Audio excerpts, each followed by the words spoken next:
I would suggest that most people, as soon as they start with health and fitness, with going and exercising regularly, eating healthy and that kind of thing, as soon as they start that, they get a couple of weeks in and they're looking for a way out. They're looking for a way to justify quitting to themselves and to other people that they may have told that they've started this thing. Now, 9 times out of 10, that is an injury, in my opinion. Sore knee, it's a sore elbow, I had the flu, I had a chest infection and I couldn't quite get right after it. I had COVID and then afterwards I couldn't breathe right, and so I rested for 4 months. There's always something.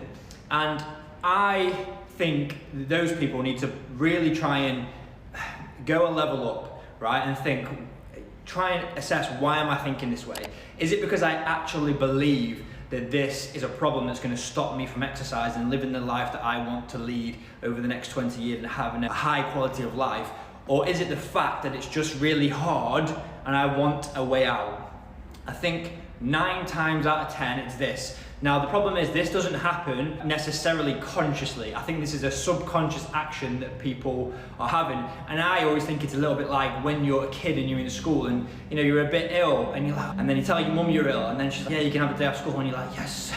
And it's almost like strange connection that you have, and you can just relax because I'm ill. But in reality, you could have gone to school. And right now, maybe you've got an injury and you could still go to the gym. You could go and do that personal training session because it would be adapted for you anyway. And if you have got a sore knee, you can just do other things, right? Whatever BS you're telling yourself probably is not true. And I think one of the most powerful things you can do is call yourself out on that BS. And even if you have got the flu or mild flu, or even if you have got something going on, just do something different, right? Just keep that habit going over time. And I promise you, you'll look up in 20 years' time and you'll be so glad that you built those habits and that you stayed mentally strong through those tough times. Anyone can train hard when they're super motivated, when they're not ill, when they've got no injuries.